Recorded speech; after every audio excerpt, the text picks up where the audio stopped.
C'est le moment où on peut commencer à cocher une liste. Mon manga préféré, on en a déjà parlé. On en a déjà énormément parlé, c'est Valkyrie Apocalypse, vous le savez tous. Mon premier manga, c'est One Piece. Là aussi, j'en ai déjà parlé pas mal, il y a déjà des vidéos dessus. Mais est-ce que je vous ai déjà parlé du premier manga dans lequel je me suis vraiment investi? C'est le deuxième manga que j'ai lu, c'est le deuxième manga que j'ai eu entre mes mains, et je veux parler de Fairy Tail. Mise en contexte, One Piece, je suivais à la télé uniquement et j'avais le premier tome. Mais bon, les richesses d'un enfant de 8 ans, c'est pas énorme, et j'avais pas forcément un accès illimité à l'ordinateur non plus. Sauf que là, il se passe un truc incroyable, ma sœur rentre en études supérieures, elle se prend un ordinateur portable, et donc j'ai un ordinateur fixe dans ma chambre. Le rêve de tout gosse, à peu près. Donc déjà à l'époque je découvre Minecraft, ce qui n'est quand même déjà pas rien, parce que Minecraft c'est un sacré jeu, mais surtout, à l'époque, je découvre les épisodes en ligne, je découvre le streaming. Et à ce moment-là, c'est Fairy Tail qui passe à la télé. J'en ai vu quelques épisodes, forcément, je cherche sur internet, et je trouve tout. Bon, à l'époque j'étais pas spécialement au fait des mangas, je connaissais quasiment que les animes, donc je commence à regarder quelques épisodes dans ma chambre. Et de fil en aiguille, après avoir vu tous les épisodes disponibles en streaming sur l'ordinateur, après être à jour littéralement dans l'anime, on passe au niveau supérieur, on va s'intéresser au manga. Et donc avec ce temps qui passe, je découvre Bleach MX et la MF Team. MF Team c'est devenu Scantrad par la suite, et c'est même maintenant encore d'autres sites de scan que beaucoup connaissent. En fait moi c'est avec Fairy Tail que j'ai découvert tout cet univers, et c'est Fairy Tail qui du coup m'a permis de connaître encore plus de mangas via ces sites. Si Valkyrie Apocalypse c'est mon manga préféré, si One Piece c'est mon premier manga, le manga qui m'a fait découvrir les communautés de mangas à internet, découvrir toutes les œuvres que j'apprécierais par la suite, c'est Fairy Tail. Ce qui est super amusant quand on sait que le point le plus important de Fairy Tail, c'est la guilde, les amitiés et les relations. Est-ce que je vais défendre ou non Fairy Tail pendant cette vidéo ? Peu importe, honnêtement on s'en fiche un petit peu. Toute mon introduction là, elle servait à vous faire comprendre quelque chose, à quel point Fairy Tail, il y a 10 ans en arrière, ça avait énormément de poids. À une époque, je pense, et j'ai même demandé à des amis de ma tranche d'âge, et c'était surtout aussi le cas dans mon collège, Fairy Tail c'était au moins aussi populaire que One Piece et Naruto, voire encore plus populaire à une période. Et c'est le genre de truc, je peux pas vous l'expliquer en vous disant autre chose que, fallait y être pour le vivre. Et après le manga a perdu de sa superbe, les fans ont quitté le navire et Fairy Tail, ça a un peu été oublié. C'est sans aucun doute parce que le manga avait en effet perdu en qualité, mais c'est quand même vachement oublié quelque chose. Au début, Fairy Tail, ça avait tout pour devenir un des plus grands shonen de l'histoire. Et je pèse mes mots. Pirate, c'est fait, guerrier, c'est fait, ninja aussi, Shinigami, bon, ok. Le manga table sur autre chose, les mages et les mythes occidentaux. Donc évidemment, ça va marcher chez nous. Et même outre ça, le début de Fairy Tail, il était super bien. Qu'est-ce qu'a foiré par la suite? C'était le fanservice outrancier insupportable? Est-ce que c'était le manque de tension dans l'intrigue qui faisait en sorte que toutes les causes perdues puissent survivre? Les gars, on va faire un aparté là-dessus. Si le fait que des personnages reviennent à la vie sans cesse ou survivent quoi qu'il arrive, c'est un problème, je vous promets que Dragon Ball et Black Clover n'auraient jamais eu de succès non plus. Je vais prendre l'exemple de Black Clover parce que pour moi c'est le pire move jamais vu. Il y a un personnage secondaire qui revient à la vie. Mais quand je dis revient, c'est il est mort et il est à nouveau vivant. Et l'argument, c'est littéralement, tenez-vous bien, hein, on est dans un monde magique, on a le droit de rêver. Vous voyez cette règle de tout univers magique faisant que on peut faire revenir un corps à la vie. Ça s'appelle de la nécromancie, c'est de la magie noire, c'est souvent une magie interdite. Mais l'âme dans ce corps, la vie elle-même, elle n'est plus là. Et cette règle, Black Clover a décidé de l'ignorer. Ce qui fait qu'à mes yeux, et je l'assume, Black Clover n'a aucun intérêt dans son intrigue à cause de ça. Parce que ça veut dire qu'il peut se passer n'importe quoi, on est dans un monde magique, on a le droit de rêver, donc c'est bon. Fairy Tail donc. Le fanservice outrancier, c'est insupportable, on te coupe l'action H24 pour ça, les personnages sont à poil une fois sur deux, je ne vais pas le nier, c'était super relou. Et je vous promets qu'au bout d'un moment, quand tu lis le manga ou quand tu regardes l'anime, tu fais souvent ça. Non, on sait jamais, parce que tu vois, s'il y a ta grande sœur, ton frère, ta mère ou ton père qui passe derrière, alors que tu regardes un OAV de Fairy Tail, t'es fini. Mais le fanservice, c'est pas le pire truc. Mashima sait créer de bonnes histoires. Rave Master, c'était très bon. Rave Master, c'était excellent. Et surtout, Fairy Tail, au début, c'était excellent. Fairy Tail, au début, c'était incroyable. Je pèse mes mots. Et vous savez ce qui cause tout ça? C'est que Mashima, c'est un génie sur un point en particulier. C'est un génie dans l'introduction de ses personnages et dans sa mise en scène. Là, vous êtes en train de rire et vous me croyez pas. On va prendre l'exemple typique, l'exemple parfait. Retour dans le passé, vous avez 13 ans et honnêtement, les personnages sombres, c'est super stylé. Là où on en est dans Fairy Tail, on a appris ce que c'est que les rangs S. Dedans, il y a Erza, qu'on a déjà vu à l'œuvre, qui est surpuissante, monstrueuse, et même Natsu et Grey la craignent. Mira Jane, qui a raccroché suite au décès de sa petite sœur, et on arrive aux 3 grands monstres de Fairy Tail. Luxus, le petit-fils du maître de la guilde, qui est détestable à ce moment-là. Gildars, mais là, à ce moment-là, on n'en parle même pas, on ne sait même pas qu'il existe, et c'est sans conteste le plus puissant, mais le mec, on le voit tous les 300 chapitres, donc c'est comme s'il était pas là. Oui, parce que non content de partager le design de Shanks, Gildars, il partage aussi son temps d'écran. Et le tout dernier, Mistgun. Imaginez, on vous présente un mage, on connaît pas sa magie, on connaît pas son pouvoir, on connaît pas son visage, on ne sait rien de lui. Hein. Et là, le maître de guilde dit, il arrive.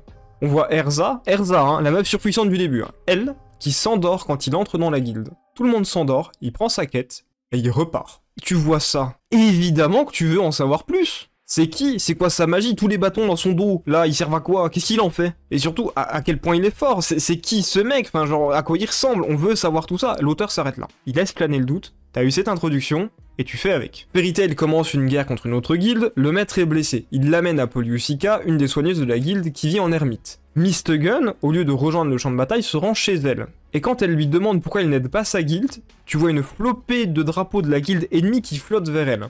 Mistgun à lui seul avait vaincu tous les camps ennemis alentour depuis longtemps. Et le mec mange sa pomme, et il fait rien d'autre. Vous savez ce que l'auteur en a fait au final de ce personnage? Rien. Mashima n'a rien fait de Mistgun. Alors c'est un personnage central, c'est le personnage même le plus important de l'arc d'Edolas. Il est même dans cet arc-là, il est secondaire, il existe dedans, mais c'est tout. On n'aura jamais vu Mistgun à l'œuvre. On ne l'aura jamais vu se battre, on ne l'aura jamais vu utiliser puissance, on n'aura jamais rien vu de Mistgun. C'est-à-dire que Mistgun, il a littéralement dit « Ma planète a besoin de moi, au revoir ». Et il a disparu. Et à mes yeux, c'est ça le plus gros défaut de Fairy Tail. Mashima, c'est le roi des pétards mouillés. Il sait écrire une histoire, il est très bon en chara design, il est super bon en mise en scène, il sait créer des personnages, il sait les développer, il n'y a pas de problème avec ça non plus, pour au final, ne jamais rien en faire. Ne jamais rien en faire, voire même parfois les personnages font l'inverse de ce qu'ils sont censés être. Le sacrifice du maître de guilde était magnifiquement bien mis en scène. Il y avait tout pour cette scène. Pour qu'il ne meure pas réellement, c'était un rêve. Le nombre de fois où Juya et Gray se sont sacrifiés l'un pour l'autre, ça n'a jamais eu de conséquences. Quand Gadjil se sacrifie pour Levi, rien non plus. En vrai, tous les faux sacrifices, je vais pas les compter, mais c'est ça qui a rendu la communauté folle. C'est pas l'absence de morts. Regardez, les morts, il y en a extrêmement peu dans One Piece et dans Naruto. Pourtant, on adore ces mangas. Les morts dans Black Clover, t'as littéralement des mecs qui reviennent à la vie comme ça, parce que pourquoi pas. Et dans Dragon Ball, t'as un dragon qui fait revenir les gens à la vie. Le gros problème avec les morts dans Fairy Tail, c'est la sensation de trahison. Tu penses qu'un personnage a disparu, qu'il revienne juste après. Bah, en fait, l'auteur se moque de toi quand il fait ça. Et ça, c'est que pour le sujet de la mort. Je vais pas parler des Godslayer, tellement c'est le truc qui a été le plus oublié du manga. Ou même du chara design de Natsu post-ellipse. Il était exceptionnel, hein. Il avait un petit délire de mage vagabond et tout, ça a duré un chapitre. Et on lui a coupé les cheveux. Maintenant, je vais vous parler du truc ultime. Pour moi, c'est ce truc-là qui a marqué le point d'orgue, le point d'arrêt. C'est là où j'ai perdu espoir et où je me suis dit... c'est mort. Si l'auteur en avait tiré quelque chose, c'est vous dire à quel point ce point il est central pour moi. Si l'auteur en avait fait quelque chose de ce point-là, Natsu aurait été un des meilleurs personnages de shonen, et surtout Fairy Tail aurait été un des plus grands shonen de l'histoire. Il y a cet éternel débat, est-ce que Natsu c'est le personnage principal, est-ce que c'est Lucy? Là on s'en fiche. C'est Natsu qu'on va suivre le plus, dans la mesure où c'est surtout lui qui va faire les combats. Il y a tout pour l'apprécier. C'est ton protagoniste shonen moyen, pas très malin, très honnête, très franc, fondamentalement bon. Mais Mashima à un moment, il avait réussi à en faire bien plus, et il a laissé tomber. L'examen des rangs S. Natsu a progressé toute l'année, et il a enfin le niveau pour prétendre devenir mage de rang S. Et dans la liste de tous les trucs que tu peux et que tu dois faire dans l'examen, il y a un moment ou un autre, affronter un autre rang S. A savoir que l'examen vous êtes par paire, donc c'est du 2 contre 1. Mais Natsu il choisit Happy, donc on est plus sur du 1,01. Et le pauvre, il tombe face à Gildars, qui est genre à peu près à 10. Ils s'affrontent, Natsu n'a aucune chance. Les Gildars voient que Natsu a le niveau, donc ils le laissent passer. Natsu refuse, et là, il y a à mes yeux une des meilleures scènes de Fairy Tail. Gildars est tellement fort que Natsu abandonne. Il abandonne par peur. Vous avez déjà vu Luffy, Naruto ou Goku faire ça? C'est jamais arrivé. Un des seuls autres shonen où j'ai vu ça, c'était dans Hunter x Hunter.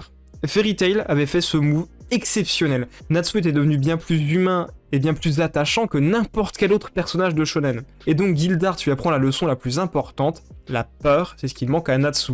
Quand on a peur, on se jauge mieux et on s'améliore. Ça sert à faire grandir le personnage. Vous savez ce que Natsu il a retenu de cet enseignement? Rien. Natsu n'a jamais eu peur à nouveau. Le truc qui aurait pu en faire un personnage clairement beaucoup plus intéressant est passé à la trappe. Quand il affronte Acnologia, qui, rappelons-le, a littéralement détruit Gildars sans lui laisser l'ombre d'une chance, il n'a pas tremblé une fois. quand plus tard, dans la quête des 100 ans, il rencontre Ignia, le fils biologique d'Ignir, le nouveau dieu dragon de feu, qui est littéralement beaucoup plus fort que lui sous tous les points, il tremble même pas non plus. Commencez pas à venir me parler du pouvoir de l'amitié, de je sais pas quoi, blablabla, c'était trop nul, etc. C'est dans tous les shonen.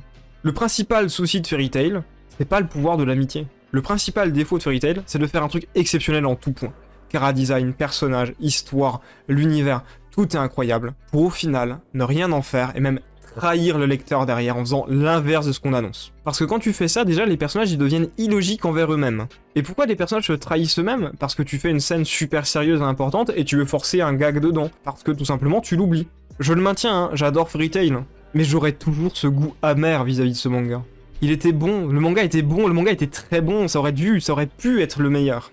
Ou au moins un des meilleurs. Si l'auteur avait décidé à chaque fois d'aller au bout des choses, si l'auteur avait à chaque fois décidé de prendre les personnages en entier, d'aller au bout de ses idées, parce que c'est ça le problème, c'est il a une idée, il commence à creuser le truc, et au final il fait marche arrière. S'il avait pas fait ça tout le temps, s'il avait osé jusqu'au bout, on aurait eu un des meilleurs shonen de l'histoire.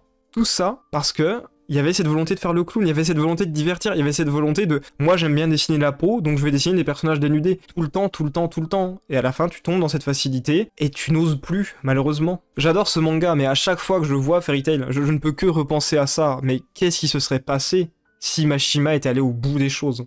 C'était Béléus, et je vous dis salut à tous.